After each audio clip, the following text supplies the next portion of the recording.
great lineup of Johnny Cash music coming your way for the next hour. And it's gospel-centered because it's Good Friday. Happy Easter to everybody out there. Joining us now for his impression of the session, we have State Representative John Payton from District 64. John, welcome back to the program, sir. Well, good Friday afternoon, Paul. Thanks for having me and for all you do. I appreciate that, and I appreciate you coming on, and I appreciate what you did down there at the session. I'd love to talk. Hey, by the way, I want to schedule all my interviews for Johnny Cash Fridays, and okay. I love the gospel songs and the praise God for the Resurrection Sunday. Amen. Yeah, absolutely. I always love. Matter of fact, in the library there.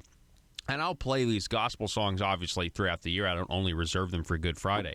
But I have all of those labeled Easter. So on Good Friday, I know I'm like, okay, well, these are my Johnny Cash songs today. Because it's just, and I love Johnny Cash Friday on Good Friday. It's pretty awesome. Well, I've been listening into the first hour, and love your testimony there the last 30 minutes. And Austin McCullen done a great job. He did. He really did. I mean, he's got a great. I feel like he's got a great perspective on things. Feel free. Take as long as you want or short as you want. But generally, what was your impression of the session down there? Well, generally, I'd say it could have been worse. It's a missed opportunity, But we found ourselves as conservatives still on the defense instead of being on the offense, and trying to fight the fuel tax and the internet tax. So I guess the way I'd sum it up is a missed opportunity. A missed opportunity. Yeah, I mean, we've heard something similar from that we had an opportunity. I think it might have been Dan Sullivan that talked about the opportunity that we had. We were playing defense on things you think we wouldn't be playing defense on. Exactly. I mean, instead of proactively reducing government impact on our lives, I found myself fighting new and increased taxes and fees, new and increased regulation. So, one of those was the liberty is still in jeopardy. Yeah, it is, because I mean, when government just continues to grow unchecked, I mean, it's just that our freedoms and liberties contract. Talk about the tire tax. I know we had you on. I mean, that was one of the bills that you were really outspoken against. At one point, you sounded the ballot, which is a legislative maneuver, procedural maneuver, and actually defeated that bill that increased taxes on tires, created a new tax on tires. But then, of course, they brought it back. They whipped up enough votes to get it through. That's one example. Well, and of course, the tire tax on used tires, they're calling it a rim fee. But the bottom line is it created a lot of new regulation trying to track those tires from cradle to grave that nobody really has a grasp on what it's going to cost. And worse than that, being in the automobile business all my life, I see it as destroying the supply chain that moves those tires from the first owner to the second and third owner. And, it's all done in the name of recycling, but the best way to recycle a tire is to put it on another automobile and wear it out. Many times, the tires have lots of life left, and if the regulations that we impose, not just the tax, but the regulation destroys that supply chain, good tires are going to be going to the recycling centers instead of being worn out. And so I think it compounds the problem they're trying to solve. Of course, it's more money out of the people's pockets, and who knows if it'll be enough to cover the expense of tracking them from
The maintenance of a free society is a very difficult and complicated thing, and it requires a self-denying ordinance of the most extreme kind. It requires a willingness to put up with temporary evils on the basis of the subtle and sophisticated understanding that if you step in to do something about them, you not only may make them worse, but you will spread your tentacles and get bad results elsewhere. I think it's time we ask ourselves if we still know the freedoms that were intended for us by the Founding Fathers. We lose freedom here, there's no place to escape to. This is the last stand on earth. Whether we believe in our capacity for self-government or whether we abandon the American Revolution and confess that a little intellectual elite in a far distant capital can plan our lives for us better than we can plan them ourselves. You're listening to the Paul Harrell Program, brought to you by Conduit Media Group. Hey, folks, welcome to the program. Thank you so much for being with us. We do appreciate you guys listening. Just so you know, we can't do the program without you listening to us. The phone number, if you want to contribute today via text message or phone call, 870-275-9799. That's 870-275-9799. A couple of things. First off, the Paul Harrell Program and Conduit Media, we have obtained exclusive audio of Joe Jett interacting with, I don't know, really just, I think, shutting down what is supposed to be a young adolescent gaming activity. We have exclusive audio, and here's Joe Jett. So you mentioned the word roll call one more time, and I'm shutting you down. So you mentioned the word roll call one more time, and I'm shutting you down. Yeah, I'm telling you, it's just brutal. Their look on their faces they were crushed. They couldn't say the word roll call anymore. Again, the phone number 870-275-9799. Arkansas and executions. That's what everybody's talking about. The Washington Post talking about what happened last night, that Arkansas's plan to resume the execution schedule for tonight has now been blocked by new court orders. Arkansas officials entered this week hoping to begin an unprecedented wave of executions by court orders. They have imperiled those plans and left unclear whether the state will be able to carry out any lethal injections. After two scheduled executions were blocked earlier this week, Arkansas shifted its focus to a pair of lethal injections scheduled to take place back-to-back Thursday night. This, of course, is in the prison in Little Rock, southeast of Little Rock. There are two court orders that were issued Wednesday, though, according to the Post, could derail the state's plans. Arkansas Supreme Court stayed one of the two executions. So to keep up here, the Arkansas Supreme Court stayed one of the two executions planned for Thursday, while a state circuit court judge issued a broader order that temporarily prohibited the state from using one of its three lethal injection drugs that it needs.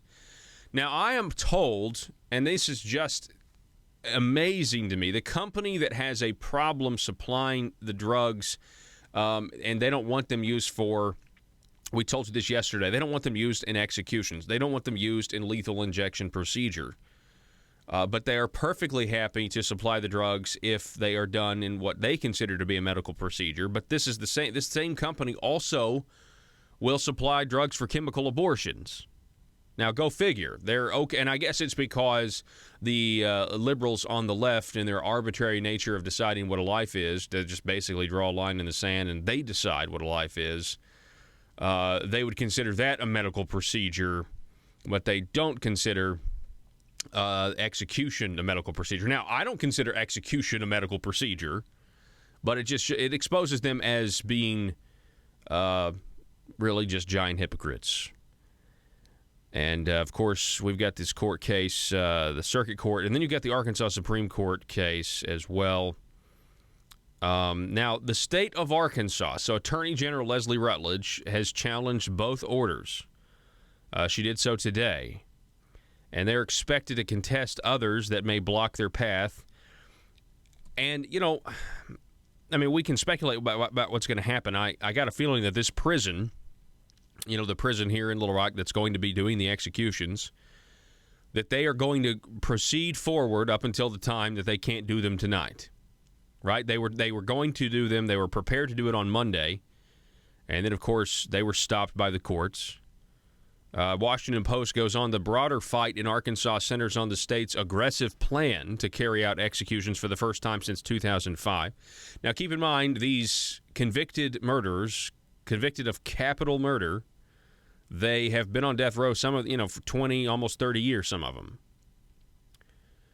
Earlier this year, Governor Hutchinson scheduled 8 executions over 11 days in April, a pace unmatched for modern American death penalty, the Washington Post writes. Hutchinson said that it was not his preference, but that it is necessary because one of the state's lethal injection drugs will expire at the end of the month. Now, here's the thing, okay? I just want to make an observation. Just an observation based on our society today. I just don't think there was any way that was ever going to be plausibly done in our society today. You're telling, if you'd have just come to, if you'd have come to me and said, "Hey, Paul, we're going to, kill 8 people in 11 days, and we're going to basically put a clock up, a timer up, for the entire nation to see, and our drug expires when this clock runs out, and we won't be able to do any of them." I tell you, well, there's just no way. There's no way you're going to be able to accomplish this feat because of the way our society is today. But, that doesn't mean you don't attempt to execute the law, and I know that's what the governor is trying to do here. Arkansas officials have defended the schedule because they have no guarantee of obtaining new lethal injection drugs. that's the whole thing. So the law's on the books, you administer the law on the books, you have the victims here that have had people sitting on death row, and that can mean a lot of things. I have no idea how the victims' families feel about this. I have no idea how they feel. I have no idea. I don't know, once this guy is put to death for the crime he committed, but it does certainly say something about our justice system that these people were not sentenced to be in jail for 20, 25 years and then die. They were sentenced to die. And there's a lot of questions, I think, that need answering. When this is all said and done, I think we've really got to reevaluate how things are. How our justice system operates with this in mind. It goes on, death row inmates, their attorneys, and civil liberty advocates have criticized the frantic pace with former correction officials, this Washington Post. Ugh. Former correction officials saying that they worry that the schedule and the pace here might heighten the odds of a mistake. Already, Arkansas appears to have given up on 3 planned. Given up on 3 of the planned 8 executions. On Monday night, the first 2 planned executions were blocked by the Arkansas Supreme Court. Okay, so this is 2 times now. The Arkansas Supreme Court stayed 1 last night. Arkansas Supreme Court was involved on Monday. So start the clock. I tweeted this. Start the clock, ladies and gentlemen. Joe, do you know what I'm going to say? Arkansas Supreme Court, what have they done? They've interfered in these executions. Start the clock. How long will it take for Governor Hutchinson to use this scenario to advocate for doing away with your right to vote for Supreme Court justices? Start the clock. What's today? Today is April the 20th. You got to think around the corner. You got to look. This is what, and I'm just saying, I love my right to vote for Supreme Court justices. I don't care if they do make a decision I disagree with. And there are some legislators on Twitter, my goodness, there are legislators on Twitter who are, one in particular, just being very aggressive towards the court. Specifically, Chief Justice Dan Kemp, Senator Bart Hester going so far as to give out Dan Kemp's personal cell phone number on Twitter, urging people to call him because he disagrees with the decision and the stays and the execution. Who does that? Bart Hester did that. That's a extreme invasion of privacy. Well, Bart also, he is a public official. Bart then gave his number out. He said, "This is Dan Kemp's cell phone number," and gave it out. And he said, "By the way, this is my cell phone number." I guess that makes it equal. That makes it okay. No, that doesn't make it okay. You can give your phone number out, but you don't have the right to give someone else's phone number out. I would say he is a public official. I've given public officials numbers out on the air before. Oh, you don't have the right to do that. I do have the right to do that. They're public officials. I have their number. I'm protecting Bart Hester's right to do it, so I can protect my right to do it. There's some self-interest involved here. But I don't give out. But hey, when I give out numbers, this is special interest, Paul. Remember, we don't like special interest. But when I give out politicians' phone numbers, I do not give out my personal number. So maybe I'm worse. Let me pull it up real quick so I can give yours out. Maybe I'm worse. I did. I gave out my number by accident the other day. Joe, I was like, give me a phone call, 870, and I started rattling off my personal number. And Joe started looking. I didn't even realize what I'd done. Joe just looks at me. He's like, what number is that? And it was B. Okay. Now everyone's going back in the archives. So here's something interesting. Number. Okay, but about the execution. They probably will. I got through the whole thing. As well. It's on my business card. I don't care. All right, so Jacob Kaufman, okay? He's got a piece over at UALR Public Radio. UALR Public Radio, if courts do end up giving the go-ahead on Arkansas's execution plans, well, that seems doubtful at this point. Media will have less rights to document the execution than just about anywhere else in the nation. 3 members of the media are allowed by state to witness an execution, but officials... How'd you like to get that job, by the way? Yee. 3 members of the media are allowed by the state to witness an execution, but officials are banning the use of paper and pencil to take notes, forcing reporters to rely solely on memory. Corrections spokesman Solomon Graves told reporters earlier this week he doesn't think it's a problem.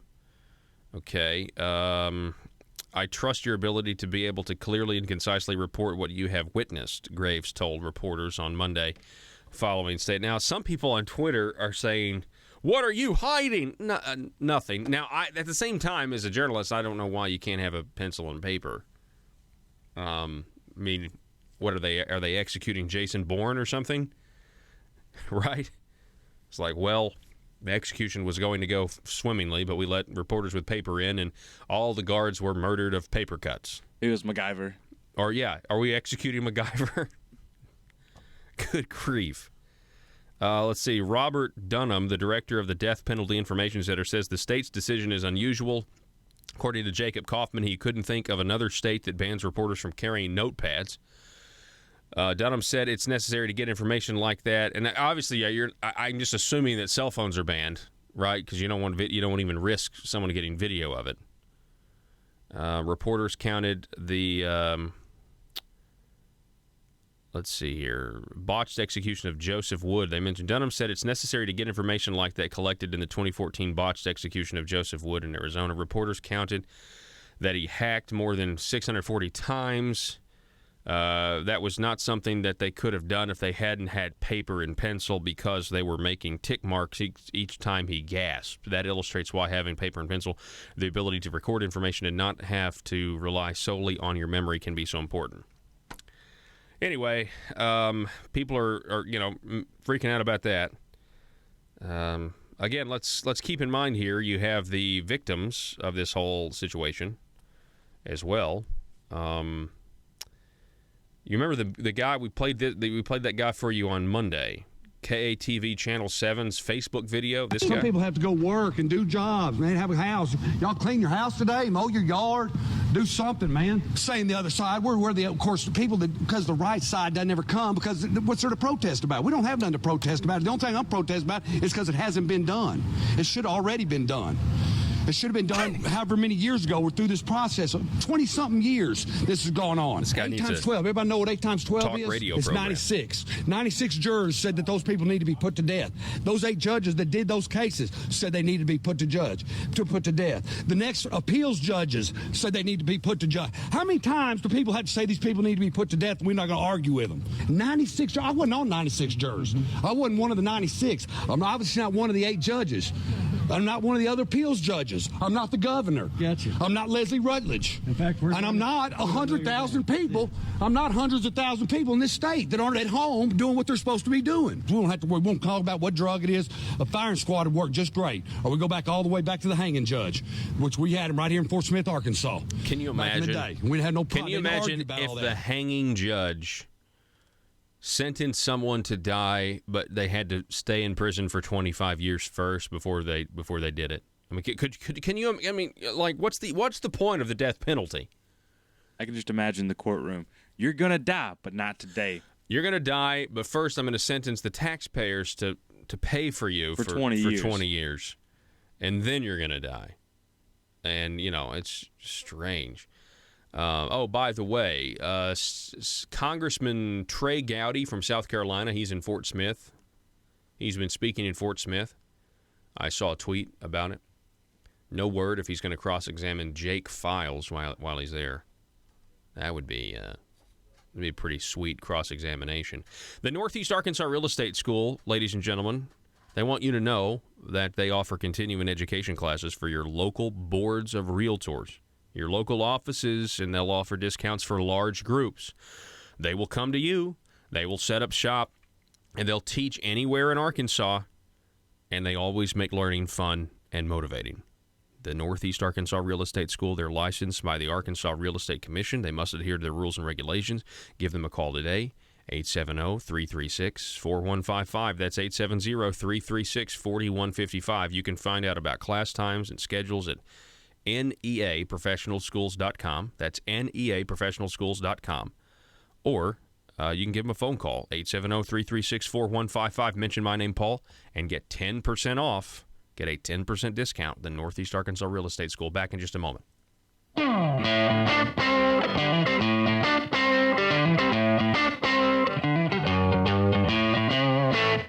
Arkansas small businesses are tired of taxes that are too high and regulations that work as obstacles to small business success. If you own a small business, it's time to take action. Now, I'm not talking about the local chambers of commerce. I'm talking about an organization that's actually run by small business owners and are fighting for small businesses right here in the state of Arkansas. They're called Conduit for Action, and they're on your side. Conduit for Action is here not to get something from the government, but to be left alone by the government. Think of them as your personal advocate for limited government at the Capitol in Little Rock. If you're tired of all the politicians talking with no results and ready for action, start outsourcing your government affair needs with Conduit for Action. Go now to conduitforaction.org and click on Contact Us on the right side of the page. That's conduitforaction.org, and stand up for small business in Arkansas.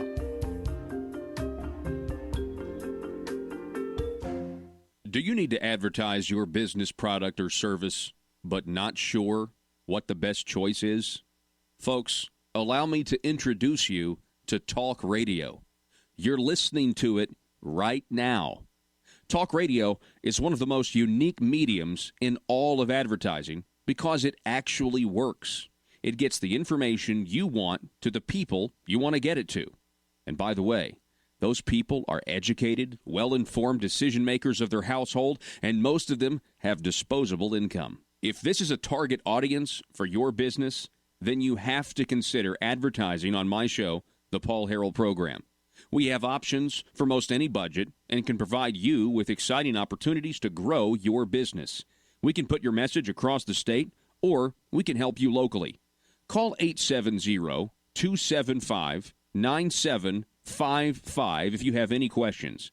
That's 870-275-9755, or visit my website, paulharrell.com, and click on Advertise. Whether you're looking for a small desktop copier and printer, thinking about adding color to your documents, or considering a document management solution, Total Document Solutions is there to help. In business for decades, Total Document Solutions is an independently owned company that specializes in the ability to provide a high level of service in Northwest Arkansas, the Arkansas River Valley, Southwest Missouri, and Southeast Kansas as an exclusive Platinum Authorized Sales Agent for the Xerox Corporation. At Total Document Solutions, they offer customers technology services to improve business results. Their dedicated sales team has the unmatched industry knowledge, professionalism, and expertise needed to address the unique challenges challenges of your business. Total Document Solutions is independent, local, and well-connected to serve your office products and document needs. Call them today at 479-575-0770. That's 479-575-0770 for your Total Document Solutions.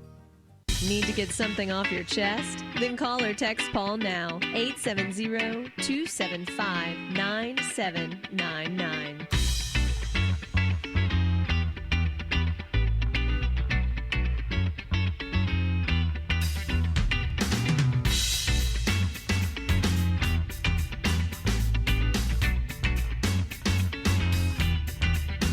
All right, Attorney General Leslie Rutledge tweeted this moments ago. The Arkansas Supreme Court has granted my request to stay the injunction of a Pulaski County Circuit judge.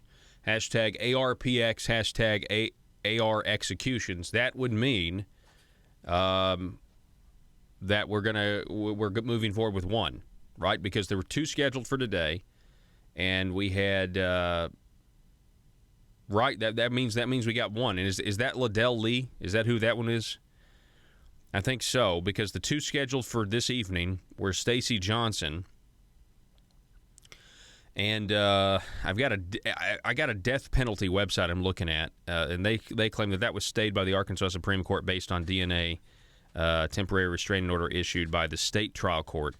But Liddell Lee, who by the way was sentenced back in 93, was committed the crime in 93, sentenced in 95. That's the temporary restraining order issued by the state trial court that was referenced in that Washington Post article. So the Supreme Court, according to Leslie Rutledge, has now basically, well, according to her words, granted a stay to the injunction. So overruled the Pulaski County Circuit Court, which would mean we have, so at this point, an execution moving forward tonight. So there's that. Our phone number, and I'd love to hear what you guys think about all this. Phone number to call us or text us is 870-275-9799. We would welcome it, 870-275-9799. Let's see here. I have some of your texts coming in. Rick from Craighead County. Are there other methods of execution available or still lawful in Arkansas? I'm not sure. Honestly, I'm not sure. Are there other methods of execution? That's a great question. Well, I can find that out, actually. I don't know. Is hanging still a thing? It's just not something we don't do. I mean, that may be it. I don't know. But why did we get rid of the electric chair? Did we get rid of the electric chair because we decided, well, it's not very effective or it's very painful or, okay, we want to put people to death, but we don't want to torture them to death? I think I got a feeling that was kind of the motivation. But we've allowed that motivation to kind of continue to the point where, not now the drugs aren't even okay. And now we can't execute somebody in 1 year, 2 years, 3 years. We've got to let them sit on death row for 25 years, 30 years. Pretty crazy. The phone number, 870-275-9799. Back in just a moment.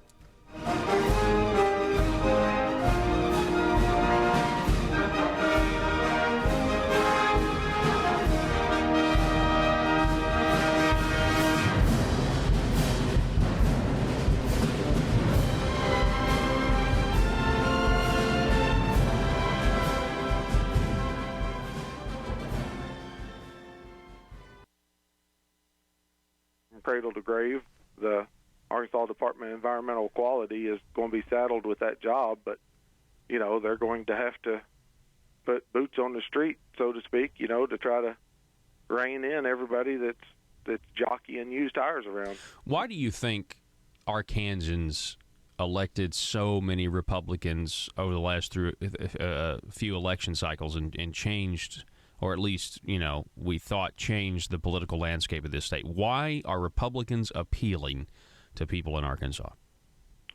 Well, I think the party platform is great. And I think people truly believed that by electing Republicans that that we would achieve the goals that are stated in the platform. And I believe the people of Arkansas definitely relate closer to the Republican platform than the Democrat. But the problem is, we can't paint everything with such a broad brush, whether it's Democrat or Republican or the legislature. We need to look at our representatives and our senators and our governor individually and decide, who's the best candidate and get the right people in there. Throwing a lot of freshmen at it for the last 3 election cycles has not proven to give us a majority of liberty-loving conservatives. I think I have a lot of good people down there. I was really impressed by Austin McCullen and a couple of the other freshmen, but it just doesn't seem like we get a majority of people that are really willing to stand shoulder to shoulder and fight the growth in government, the overregulation. And, it's just like during that first hour when you're talking to Austin and he brought up the military retirement tax cut and how it was tied to other tax increases. I mean, it's a shell game. And they play this shell game and they throw out the term revenue neutral. Well, you can't have a tax cut and it be revenue neutral. That's an oxymoron. If you're going to dangle a carrot out there and say, here, we got the tax cut, but in order to pay for it, we're going to raise taxes over here. I mean, to me, that's just deceiving people. Yeah, I would agree with that. We're talking with State Representative John Payton. The reason I asked that question about, what is appealing, and you mentioned the platform, and I just know, are there small special interest groups that wanted the Arkansas Department of Environmental Quality to be expanded to supposedly handle whatever problem they have? Yeah, sure there were. But did a majority of Arkansans go and elect Republicans in all these districts and the government?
The Paul Harrell Program.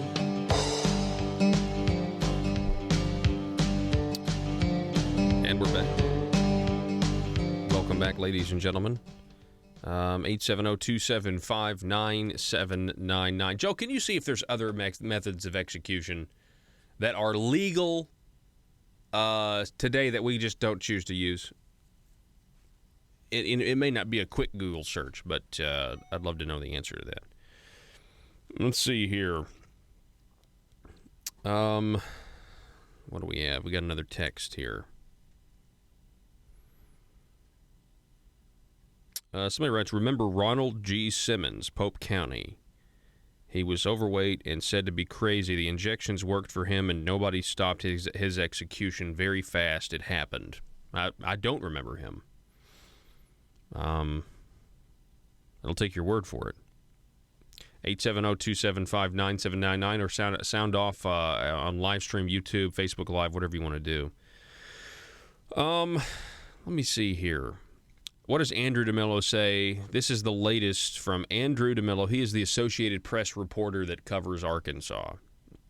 And he writes that the latest on Arkansas's efforts to carry out executions before the end of April. So the Arkansas Supreme Court is now allowing the state to use a lethal injection drug in upcoming executions, despite a supplier's complaint that it was sold to the state to be used only for inmates' medical care. Justices on Thursdays lifted a judge's order preventing the state from using its supply of vercuronium bromide. Well, you have to forgive me. One of the three. Have you guys seen the Sean Spicer SNL impersonation? I feel like her. I can't ever pronounce difficult things. One of three drugs used in Arkansas's lethal. Okay, McKesson Corp. Now, McKesson Corp is the medical supply company that I believe supplies abortion-inducing drugs with no conscience problems, no gray area. They don't see that as a gray area at all. They don't. This is black and white. I mean, like, oh, and that's not a life we're killing. The state is misleadingly, they bought the drug. They say that the state told them that it was for different purposes. The ruling clears, and this is the big part. This ruling just came down a little while ago, clears one of the main legal hurdles the state faces in its effort to carry out 2 executions Thursday night. A stay remains in place for one of the inmates on an unrelated issue. Arkansas has not put an inmate to death since 2005. So that would mean that as long as nothing else happens, as it stands now, moving forward, there is one execution that is expected to take place tonight. One. Supposed to be 2, but there was, the Supreme Court issued a stay on that one, according to websites based on DNA evidence or something like that, or maybe failure to have DNA or something.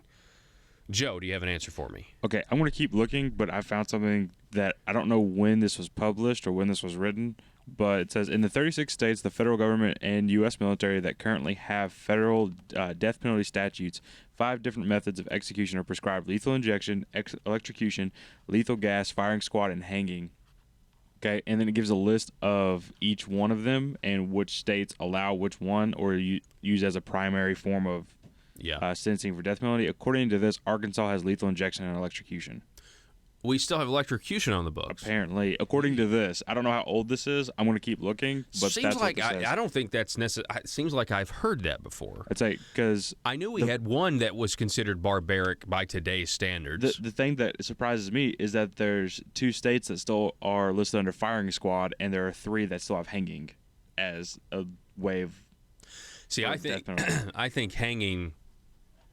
I think at this point. And can you guess what 3 states are listed under the hanging?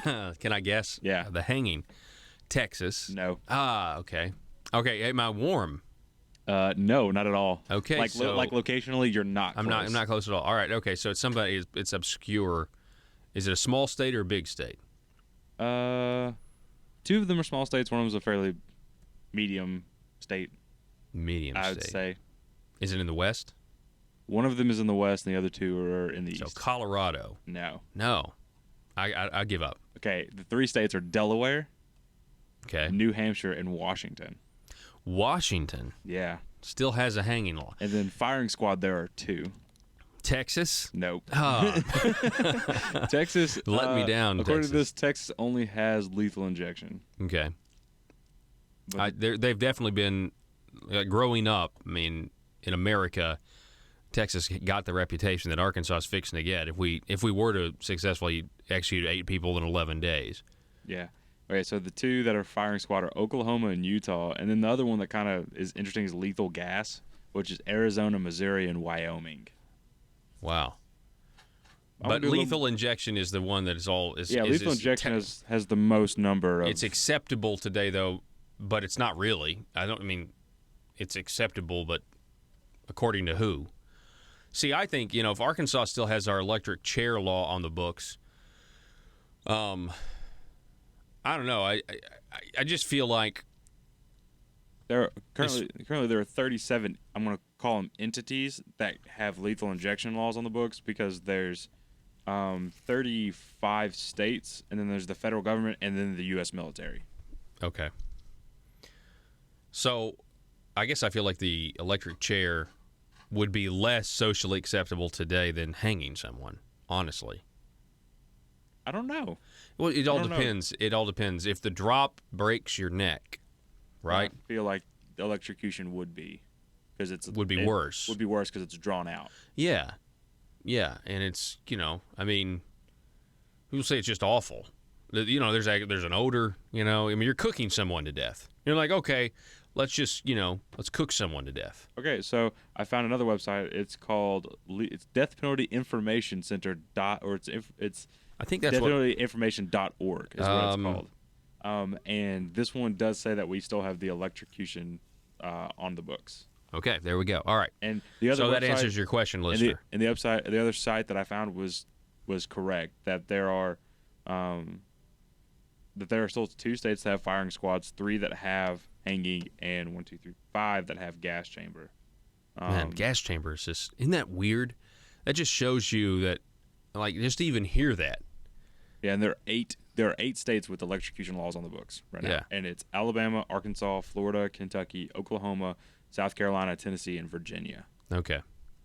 So Rick in Craighead County, there's your answer. Electric chair is still lawful in Arkansas. Something tells me, though, that if the lethal injection, so hang on, but I'm just gonna say something tells me that if this all fails and we can't execute any of these guys, something tells me no one's gonna be like, okay, we'll just do it by electric chair then. Okay, so the same page that I just looked up, that I just found, deathpenaltyinformation.org, they have another thing. It says authorized methods by state. So I was reading this. It says I'm going to read Arkansas's. Lethal injection is the method unless it is invalidated by a final and unappealable court order, and then the execution should be brought by execution. So does that just mean it's an option at that point? Like, it's not an option unless we really want to kill this person and we can't. I mean, or is it? I mean, that's news right there. Okay, so if it's mandatory, let's put it this way: if you look at what it is right now with the drug going out of date, if we can't find another lethal injection drug, it's not mandatory though. Well, it's going to be then the lethal injection will be invalidated by if you're going to put these people to death, it's going to be invalidated because you can't kill them without the drug. If we can't get it before the purpose, and they've said electrocution will have to happen. Right. Well, they said that they don't know how they're going to execute people after this because they don't know where they're going to get the supply of the drugs they need or the ones that are acceptable. But it can't be mandatory. You know what I'm saying? It'll be up to the governor. And again, I don't feel like that's so with the way this that's is a written, hill he wants to die on. With the way this is written, because this intended. is Arkansas code. Like, this is, you can look this up. Yeah. But the way it's written, the way it's written, it says that lethal injection is the method to bring out executions unless of this specific circumstance, and then it's electrocution. It's pretty wild. That's pretty wild. Phone number is 870-275-9799. Again, the news is, looks like we'll have one execution going forward, still scheduled for tonight after there was a setback. I mean, this morning the headlines, and late last night the headlines were all, pretty negative. Hey, the Arkansas Supreme Court did this, the Circuit Court did this, but Arkansas Supreme Court granting the stay of the lower court's verdict, meaning that it goes on for at least one inmate. I'm sure he's not happy to hear about that.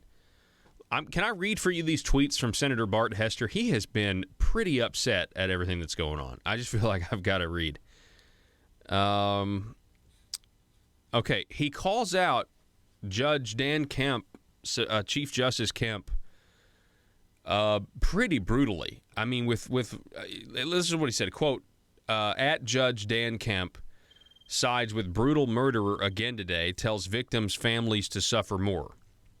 Now, if my understanding is correct, Courtney Goodson, who ran against Judge Dan Kemp, she also sided with Judge Dan Kemp. So some Republicans were not for Judge Dan Kemp; they were for the status quo, which was Courtney Goodson.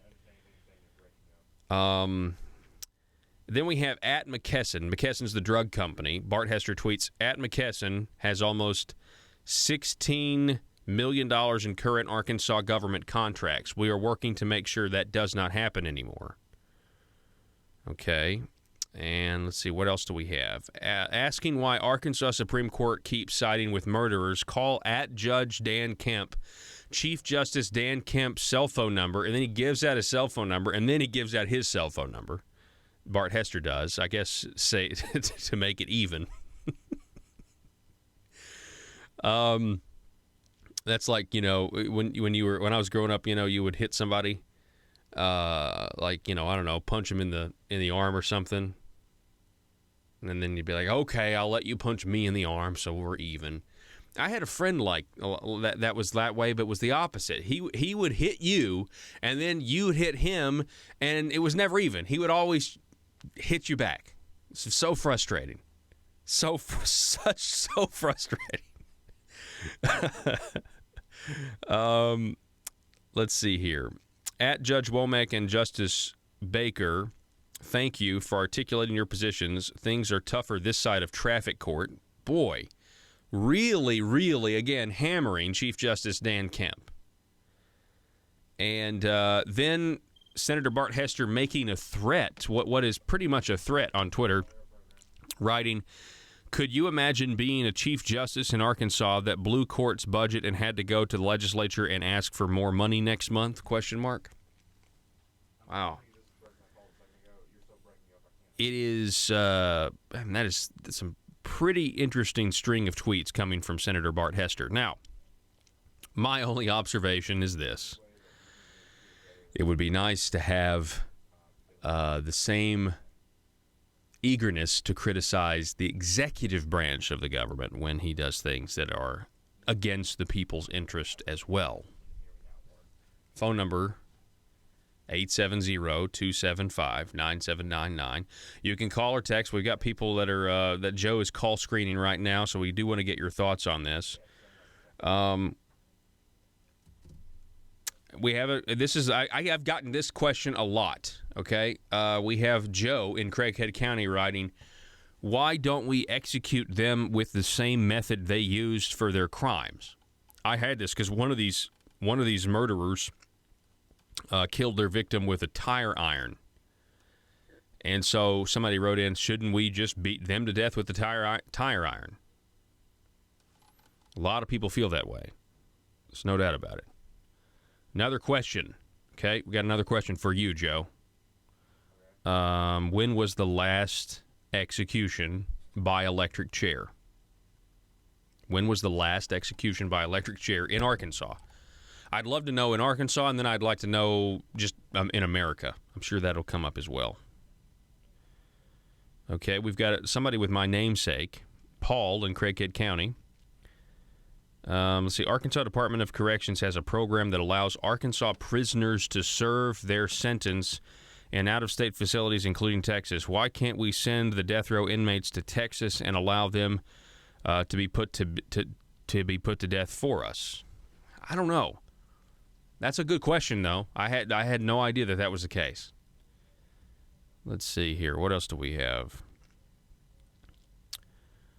Somebody writes, unfortunately, in the law, shall does not always mean shall, nor does may always mean may. So that's why I think that's somebody addressing us saying, hey, the law is saying that we've got to do this. If we can't do it by lethal injection, then we do it by electric chair. And like I said, I didn't think that was the case, but they're saying that, in the law, shall doesn't always mean shall, may doesn't always mean may. Okay, so there's actually only been one person executed by electric chair in the state of Arkansas. Ever? And so the chair itself was constructed back in the 1970s, but the first execution and only execution was on June 18th, 1990. We executed someone via electric chair in 1990 in the state of Arkansas. Yes, that is crazy to me. See, what do you? I hate to say this because I rarely identify. I hate being identified as a millennial. I'm 32 years old. Okay, but supposedly that's what I am. Although I like to say that I'm Oregon Trail because I know digital and analog technology. I know them both. There's kind of a sub thing, but I will just say I feel like the participation trophy sissified version of our generation cannot believe that in 1990 we executed. I mean, that just lets you in a generation how we have become such wimps. Okay, so the most recent execution by electric chair was in 2013. Oh wow! It was in January 16th, 2013. It was in Virginia.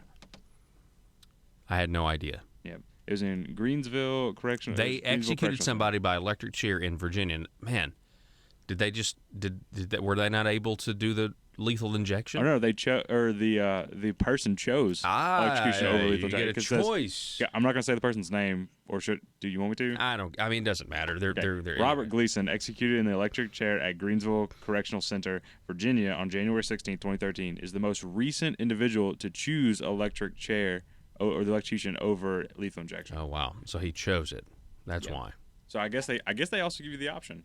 Yeah. So if you want one or the other, if you feel like your crimes were bad enough and you feel like you need to pay for it. Please tell me that's not why he wanted to do that. I don't know. I deserve to suffer. I'm just saying that's Please, a possibility. no. That's a thought. It is a thought. But we have no idea if that's the case. Not at all. Okay. Good grief. All right, so we do have to take a break, folks. You're listening to the Paul Harrell program, The Liberty Machine. You know, when I talk about liberty, I'm not, you have the freedom to decide which way you want to die. But hey, you know what? If it gets you, if you don't have to stay on death row for 25 years, why not? Right? Yeah. Why not? Back in a minute. Bob Maloney here from ASA News, The Parrot. Breaking news from the Capitol in Little Rock. Over now to our new on-site reporter, Susan Shenanigans. Susan? Thanks, Bob. The governor has just announced that a blue ribbon task force is to be formed. Today, I'm asking your support for a blue ribbon legislative task force to be created and directed to recommend further reform. Now we go live to the chamber to listen in for more information on the task force. I hereby call this session into order. First on the agenda for today is the formation of the Blue Ribbon Task Force. Is there anyone who would like to give their thoughts on the task force? Yes, as someone who is deeply conservative, why is the governor choosing the color blue for this task force? Sounds like he's really a Democrat loyalist. Why not a red ribbon to prove he's a true conservative? Well, I represent Walmart, and we agree with the color of the task force ribbon. The color blue is best consistent with the Walmart brand. I object to this choice. Blue is the wrong color ribbon for this task force. Well, who are you? I am Mr. P.C. Wrights, and I represent Target, and we want the ribbon to be red, not blue. Hold it right there. This seems like a tough decision. Why not ask the governor to call a special session at a later date for an important decision as this? I think this is something worth talking about. I motion that we decide the color of the ribbon today. I second it. Fine. We can decide it now. Does anyone have any other suggestions for the color of the ribbon? I think the color should be white. Whoa. Hold on. Definitely not white. I agree with Mr. P.C. Wrights. Maybe we should choose green for the farmers. You like the color green because you are a farmer. I think it should be purple, so we can display how Arkansas is an extremely moderate state. Why are we even discussing this? Shouldn't we be talking about tax reform instead of wasting time with this? Well, the people have spoken. They believe this is worth talking about, so we are deciding this now. Excuse me, sir, but shouldn't the color of the ribbon be rainbow to include all types of people? Please, silence your phones. I just received a call from Walmart HQ, and they agree with, what was your name again? My name is Fabulous. They agree with Fabulous that the color should be rainbow. Target concurs with the decision of it being rainbow-colored ribbon. Is there a motion to make the ribbon rainbow-colored? I motion to make the color rainbow. I second the motion. The motion carries because I said so. The committee will now vote and not be on record to keep the people in the dark. Back to you, Bob. Thank you, Susan. And thank you for listening to ASA News, The Parrot. Next up, there are reports of a gorilla on top of the Capitol Dome demanding massive sums of taxpayer cash. His name? Medicaid expansion.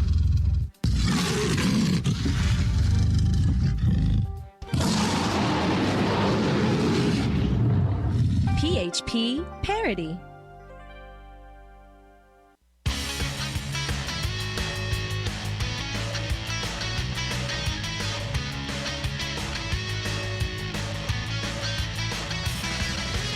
Some people have to go work and do jobs. They have a house.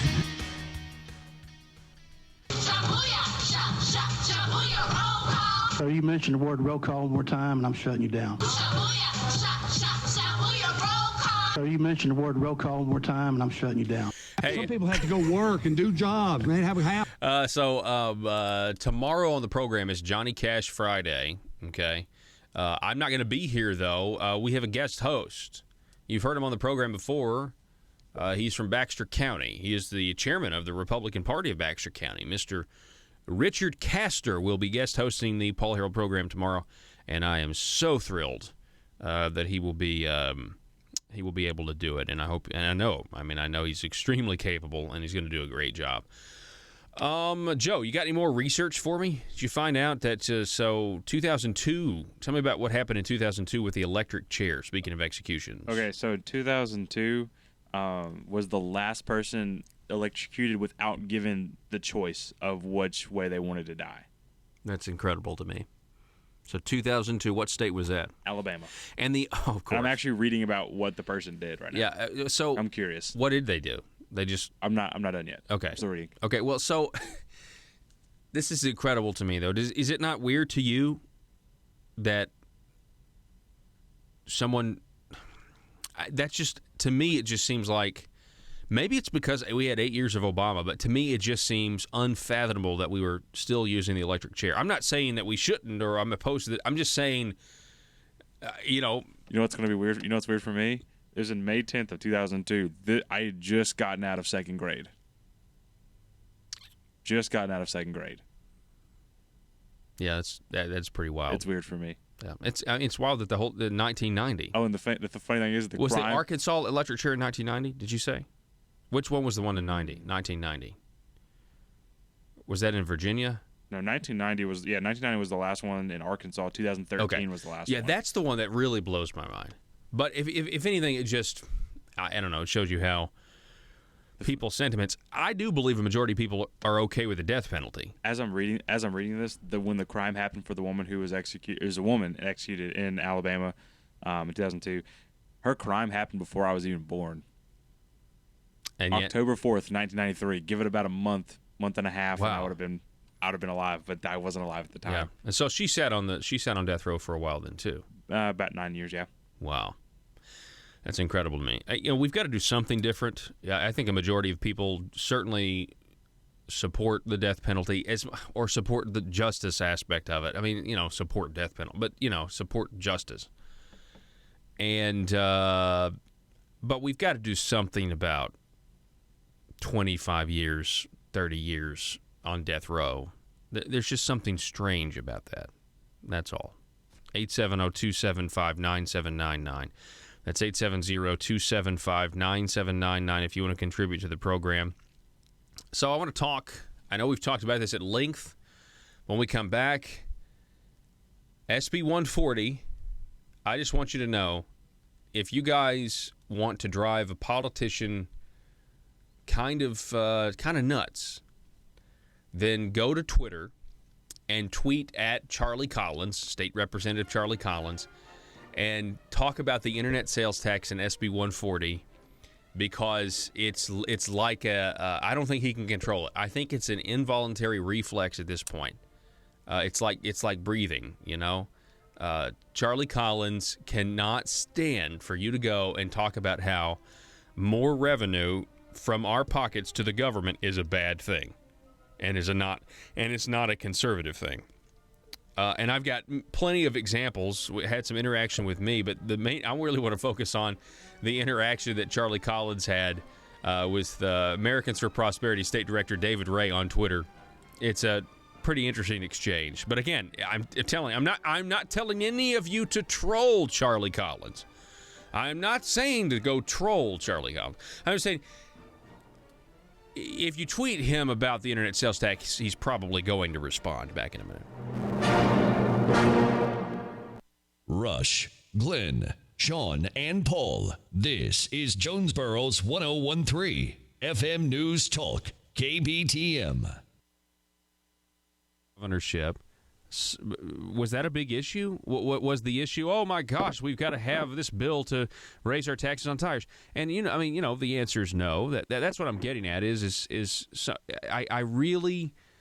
I don't know if some of these people who are running with an R next to their name actually get what the people are sick and tired of. Now maybe they do, and they're just using the Republican brand to acquire power. I'm sure that's possible, but I think some of them just don't really understand why the people of Arkansas have been voting the way they have been voting. Well, and of course, I still look at it from a voter's view. I mean, I grew up in Cleveland County, Arkansas, and I've been elected now. I'm serving in my third term. I've been at it a little over 4 years. But I still look at it from the voter's view. I know why I voted for Republicans and why I put them in there. And I'll have to say, being down there with them every day, there's several that I'm disappointed in. But government has been out of control for some time. I believe when President Obama got elected and pushed the Affordable Care Act through, it was never more clear that government was out of control. And so I think people tried to make an adjustment and push back, and the Republican Party, which is not the elected officials, but the people back home that go to the county committee meetings and work the polls and help candidates get elected, knock doors, and make contributions. I mean, I just feel like we let them down. That's why I said it's a missed opportunity. To see people work so hard to elect the Republican candidates, and then the Republican candidates, in many cases, get down there and don't act that much different from their Democrat predecessors. Cleveland County, where I grew up, has been historically Democrat, and very conservative thinking people, but had always voted Democrat. And when they made that change in the 2010-2012 election cycle, they got very involved, and they looked at the party platforms, and they realized that the Republican Party platform represented their ideals and their principles. But there are other districts in Arkansas that have been historically Republican.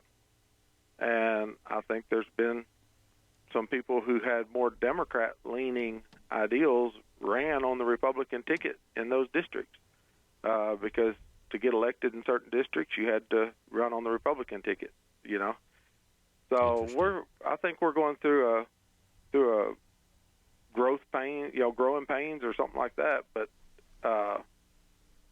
it's important as we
The maintenance of a free society is a very difficult and complicated thing, and it requires a self-denying ordinance of the most extreme kind. It requires a willingness to put up with temporary evils on the basis of the subtle and sophisticated understanding that if you step in to do something about them, you not only may make them worse, but you will spread your tentacles and get bad results elsewhere.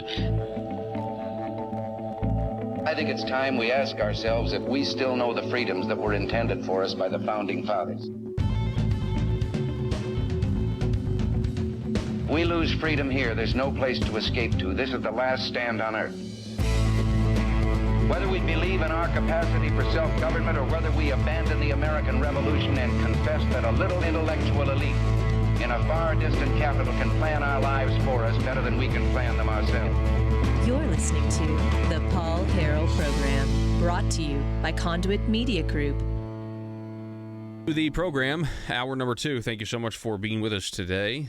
We had an interesting conversation all last hour just about the death penalty. Right now, it looks like at least one will be executed tonight after the Arkansas Supreme Court, according to Leslie Rutledge's tweet and really just reports everywhere now, the Arkansas Supreme Court has granted my request to stay the injunction of a Pulaski County Circuit Judge. So that's the news for today, which basically frees up one execution to go forward tonight.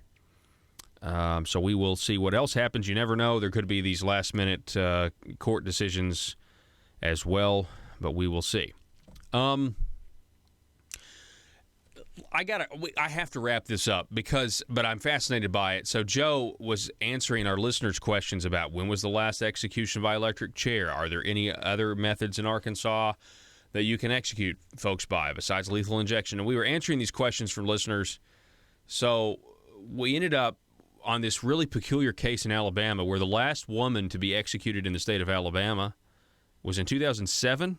No, 2002. 2002. And her name was Linda Cheryl Lyon Block. Look, I don't care who you are. There's not too many women who were executed by the electric chair. There just weren't. So that's why it stands out to me. Is that a sexist thing for me to say? In the post-Bill O'Reilly America? So let's put it this way: she was the first woman to be even executed in the state of Alabama, and the 9th in U.S. history since 1957. And this was in 2002. So 9 women. That's about right. Okay, so I still think that's high to me. So Joe, what did this woman actually do to get the electric chair? Real quick, because the defense is really what I want to get to, is how they tried to get her out of the death sentence. Go ahead. Okay, so I reread this, and there's a couple extra things I'm going to add to it that I forgot to mention when we were talking. Okay. So the first thing was they were skipping town in Florida because they skipped town for a battery case because her husband at the time had assaulted her, beat her up. Yeah. And so they skipped town on that. They didn't actually go to the hearing like they were supposed to, so they were on the run. Well, on the lam back in the 90s. This happened in the 90s, right? Yeah, early 90s. Back in the 90s, that's what they called it. They called it on the lam. They were on the lam from So the report, O.J. Simpson was in the Bronco. They were saying he's on the lam. Go ahead. Okay, so they were in Alabama, and Police Sergeant Roger Motley, however you want to pronounce his name. So it was Walmart. I kept reading it as Walmart. Okay, so anyways, he was cruising the Walmart parking lot, and he recognized the vehicle, and he pulled up to the vehicle and pulled his cruiser behind them, and he walked up to the vehicle, and the common law husband was sitting in the vehicle, and her 9-year-old son was also in the car. And he asked for the So they were married. It was a common law marriage. Yes, common law marriage. Wow. Okay. You're really painting a picture here. Yes, I know, right? Yes. Okay. So the common law husband, he asked the common law husband for his driver's license, and the common law husband told him that he didn't have the right to ask for his driver's license. And apparently Motley made a motion towards his sidearm his police issued revolver. Okay. Revolver. This is in the 90s. Yeah. These were the revolver days. Okay, so he had a revolver. That so dates the story. I know. He apparently made a motion towards it. And so the common law husband, I'm going to just refer to him as that, common law husband drew his weapon and started firing on the officer. This is an Alabama state trooper. Police sergeant. Alabama police sergeant in a Walmart parking lot in 1990. Okay. Yeah. Okay. So he hid behind his cruiser when fired upon. Well, when he was fired upon, the woman in question here was at a payphone. Another thing that dates the story. Exactly. Big time. Wow. And she heard the gun. Revolvers and payphones. She heard the gunshots, and she pulled her firearm and began to fire upon the police She had a officers. firearm at the payphone. Yes. Okay. And all said and done, they eventually, the officer eventually died. Yeah. He was killed. And so that was one of the reasons they were being, that's one of the reasons they got arrested and one of the things they were being tried for. And that's pretty much, I think that's the thing that got them on death row for capital murder. But the funniest thing is, and there's another part that I left out that I forgot to mention, Paul, they were part of an anti-government movement, the both of them were.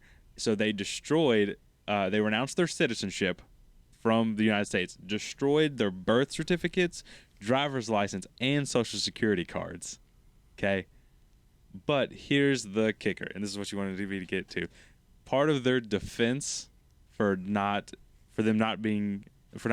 state of Alabama not being able to try them was I'm going to read this straight off the page. They also maintained that Alabama did not have the authority to try them as it was not properly readmitted into the Union after the American Civil War. And that right there is what I call a solid. That is a technical. Solid defense. That is they were really stretching there. So they think that's fascinating to me. They maintain that Alabama didn't properly re-enter to the Union, so they had no jurisdiction over them. But the funniest thing is that, like, them making the statement right there makes their anti-government movement, the thing that they were part of, make way more sense. Yeah, that's true. That they thought that these people were kind of nutso. So that's why they thought they had the authority to, murder a police officer. Exactly. Cold blood. Unbelievable. Man. That is crazy. So that's the woman. Okay, that makes sense because you got to think to yourself, what kind of, how does a woman get the electric chair? Well, that's how. The kind of people who are like, I don't like stoplights. What do you mean? That's just the government telling me to stop my car. Okay, real quick, one more thing. Okay, so this happened on October 4th, 1993. She wasn't admitted to death row until December 21st of 94. And then she died in 2007. 2002. May 10th, 2002. I don't know. It's crazy. All right. Well, thank you, Joe, for that history lesson. Anyway, Arkansas execution, at least one of them planning on going forward right now. And I know Leslie Rutledge is making the media rounds. Phone number 870-275-9799. That's 870-275-9799. There is a rally scheduled outside the governor's mansion, I'm told. Arkansas Coalition to Abolish the Death Penalty is still planning to hold a vigil at 6 outside the governor's mansion. And I don't know if this man will be in attendance, but he might be. Can you give me audio? Will this man be there? I don't know. Some people have to go work and do jobs, man, have a house. Y'all clean your house today, mow your yard, do something, man. Saying the other side, of course, the people because the right side doesn't ever come because what's there to protest about? We don't have nothing to protest about. The only thing I'm protesting about is because it hasn't been done. It should have already been done. It should have been done however many years ago. We're through this process. 20-something years this has gone on. 8 times 12. Everybody know what 8 times 12 is? It's 96. 96 jurors said that those people need to be put to death. Those 8 judges that did those cases said they need to be put to death. The next appeals judges said they need to be put to death. How many times do people have to say these people need to be put to death and we're not going to argue with them? 96. I wasn't on 96 jurors. I wasn't one of the 96. I'm obviously not one of the 8 judges. I'm not one of the other appeals judges. I'm not the governor. Gotcha. I'm not Leslie Rutledge. In fact, and I'm not 100,000 people. I'm not hundreds of thousands of people in this state that aren't at home doing what they're supposed to be doing. We don't have to worry. We won't talk about what drug it is. A firing squad would work just great. Or we go back all the way back to the hanging judge, which we had him right here in Fort Smith, Arkansas, back in the day. We didn't have no problem. They didn't argue about all that. Well, we're arguing about it now, that's for sure. Wait, did you catch that last part? What'd he say? He said we didn't have no pot. he didn't. Yeah, he meant problem, not pot.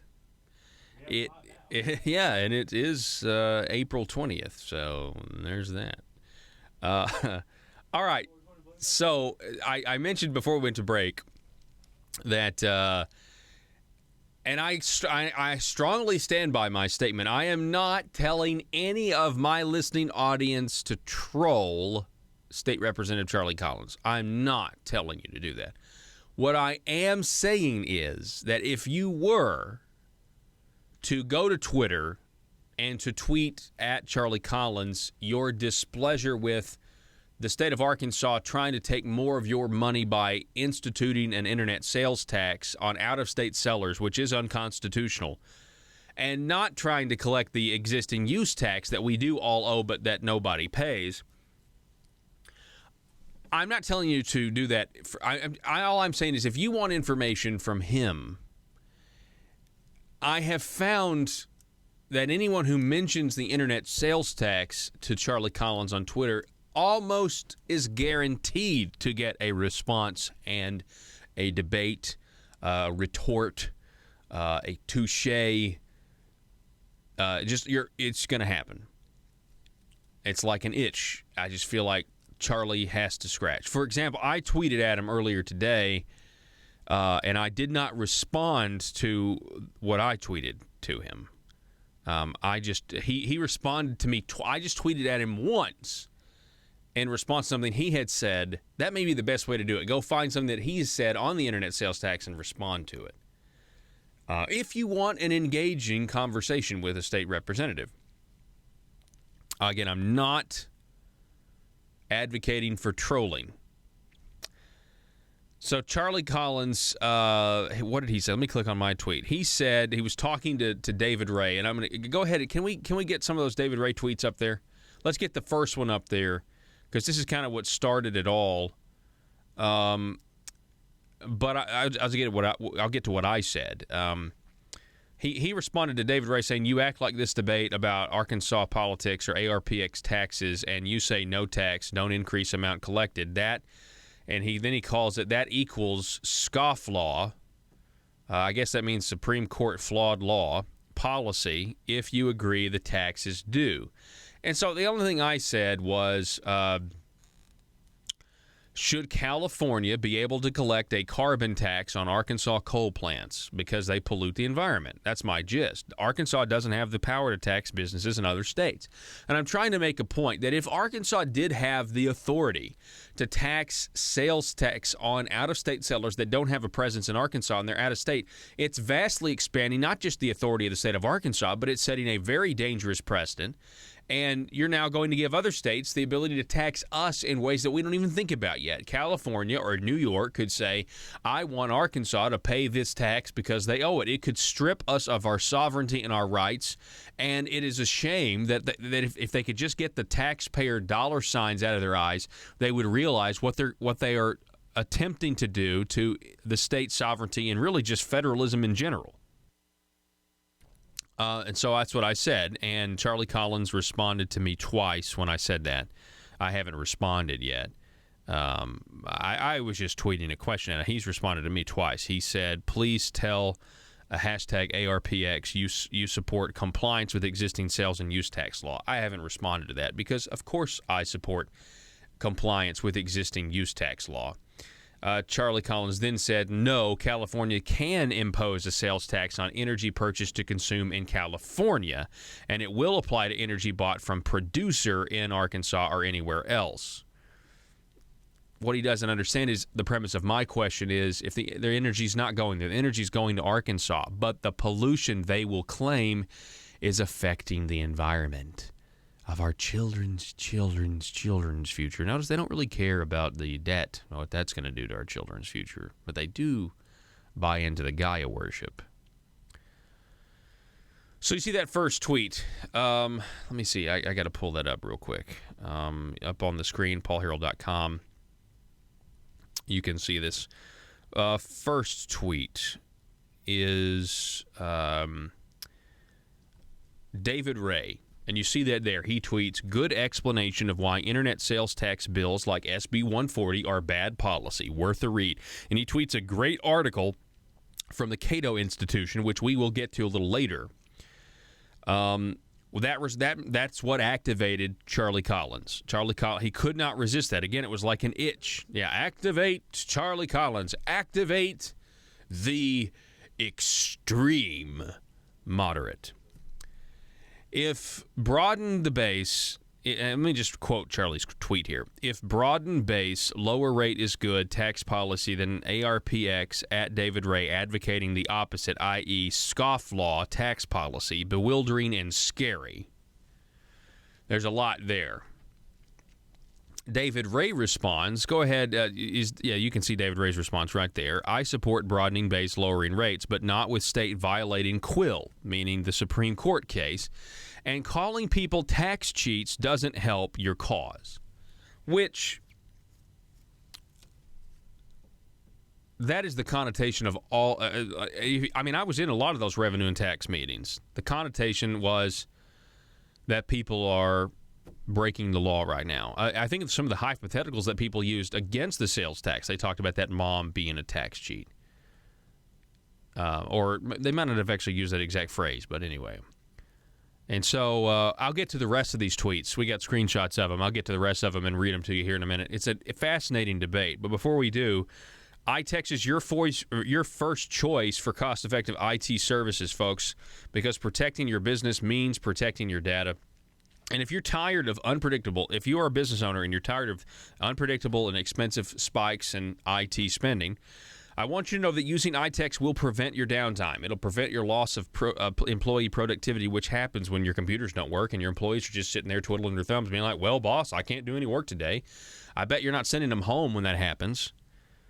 And iTex can help, and they can do it all with an affordable, predictable budget, meaning you'll know what your costs are, which is going to help you protect your business and be able to predict and manage your bottom line. iTex is the premier managed service provider for small and medium businesses. They help their clients put IT to work for them to earn your business more money. And you should contact them today for a free consultation. The number 870-336-9778. That's 870-336-9778. Or find them on the web, itexusa.com. Back in a minute. If you're like me, you believe that small business is the heart of Arkansas's economic engine, and it should be viewed that way by the politicians in Little Rock. Conduit for Commerce also believes, like you and I believe, policies that achieve less regulation and lower taxation help small business in Arkansas thrive. Other policies like small, constitutionally consistent government and reducing citizen dependency on government keeps it from growing and expanding its influence on our daily lives. Conduit for Commerce works every day to educate the general public and legislators on these important priorities in the name of Arkansas small business. By the way, contributions to Conduit for Commerce are tax deductible. Log on now to conduitforcommerce.org and click on Contact Us on the right side of the page. That's conduitforcommerce.org. Go there now and learn the facts on protecting small business in Arkansas.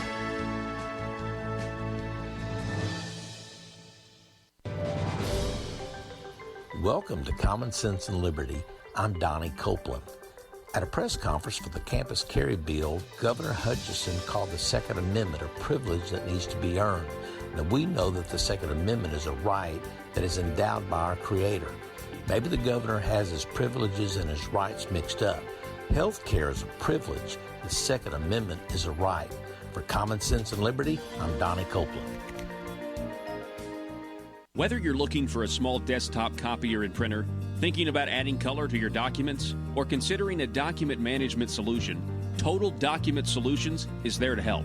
In business for decades, Total Document Solutions is an independently owned company that specializes in the ability to provide a high level of service in Northwest Arkansas, the Arkansas River Valley, Southwest Missouri, and Southeast Kansas as an exclusive Platinum Authorized Sales Agent for the Xerox Corporation. At Total Document Solutions, they offer customers technology services to improve business results. Their dedicated sales team has the unmatched industry knowledge, professionalism, and expertise needed to address the unique challenges of your business. Total Document Solutions is independent, local, and well-connected to serve your office products and document needs. Call them today at 479-575-0770. That's 479-575-0770 for your Total Document Solutions. This is Mother Government with an important announcement. Recently, a dark and terrible thing has happened to the great state of Arkansas. Some newly elected officials did not have my permission to rise to power. You may be questioning, how could Mother Government allow an illicit ascension of governance? The reason this happened is because of the dark money. The dark money, under the false notion of freedom of speech and the freedom of association, tricked the loyal subjects of Arkansas into electing certain judges that go against the status quo. The status quo is good. The dark money is bad. The continuation of things as they are not only help you and are in your best interest, but also help your mother government maintain order and continue the government growth we all need to survive. With your increased trust and dependence, I will work hard to end the undue burden of unpredictability being foisted upon you by the dark money. Therefore, once my senators and representatives execute my orders, I will remove the hardship of electing judges from your responsibility as a citizen of Arkansas, and make sure, my dear children, you are never troubled with this kind of deception again. This message was brought to you by aristocrats serving Arkansas. And remember, from cradle to grave. PHP Parody.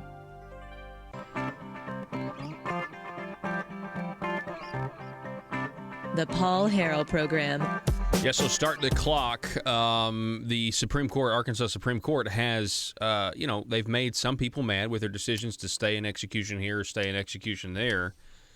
And I'll just tell you that start the clock. How long will it be until Asa uses his disagreement with them overruling some executions to say, you know what, the people shouldn't have the right to vote, and I should get to appoint Supreme Court justices. We already know he supports the idea. It did not happen. It did not get traction in the General Assembly, but who knows? How long will it be? Let's start the clock until that actually happens. Hey, real quick, I want to get to the rest. We're running out of time here on this segment, but I'll get to the rest of those here in a minute, Joe. Those screenshots and what happened on Twitter with Charlie Collins and David Ray. But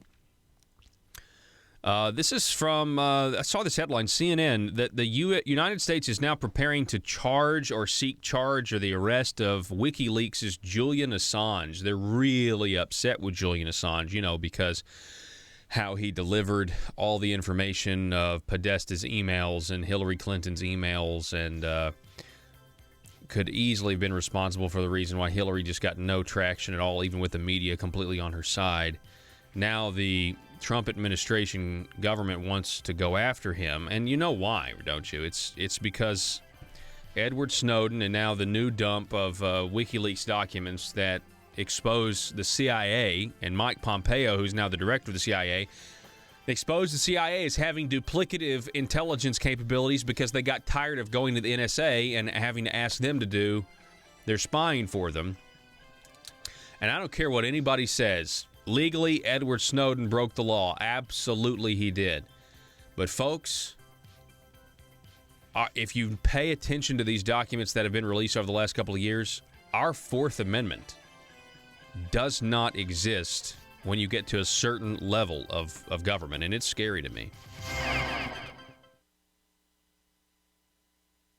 Evaluate 100 representatives in the House that we don't think that we need to throw all of them out, because I'll tell you, there's 25 or 30 that you can hang your hat on that are really true conservatives, and then there's another 15 or 20 that want to be, but they find themselves going with the flow, I think, a lot of times. Yeah. And then there's probably another 10 or 12 or so that, at heart, they're probably more Democrat than they are Republican.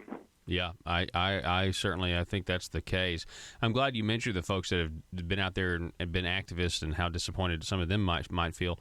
I mean, folks who've been active in, let's say, local county committees, for decades. They've been trying to turn these blue counties red, and they finally succeeded. Mm-hmm. And you talk to them, and they're like, I did all of that work for this? Right. I mean... And believe me, those of us that are down there are still fighting for the Republican platform and against the bloated government and the infringements on our liberties, we're just as disappointed as anybody back home. But you can't give up. I mean, you have to stay at it because you can see, even with a vast majority wearing the Republican label, we're still on the defense. We're still fighting to stop it from growing more. You know, I'm proud that we beat the fuel tax and the internet tax, and you know, they're going to have a task force on tax reform, and their big mantra is going to be all about revenue neutral. And you know, we just can't let them get away with playing that shell game. Yeah, they're going to have to cut spending, cut government, and do real tax reform. I mean, that would be the well. goal. And one thing I've noticed in my time down there is you'll never get them to cut spending unless you cut the revenue. I mean, if the money's there, they're going to spend it. So, you know, you've got to cut the revenue. Well, how do you cut the revenue? You come with tax cuts. But if you try to make it revenue neutral, you've accomplished nothing. Yeah, the government's still the same size. That's really well said. State Representative John Payton, we appreciate it, sir. Thank you so much for coming on the program. Wow, that was quick. I sure appreciate you. And it you goes know, by fast. Yeah, it went by fast, but it's Easter Sunday. You know, we need to realize freedom and liberty require sacrifice.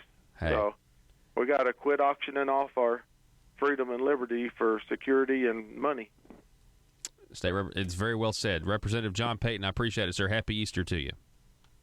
Same to you. Have a good Yes, week. sir. Hey, folks, you've probably thought about getting your real estate license.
Paul Live at paulharrell.com. It's free and available 24 hours a day, 7 days a week. Because the Liberty Machine never sleeps.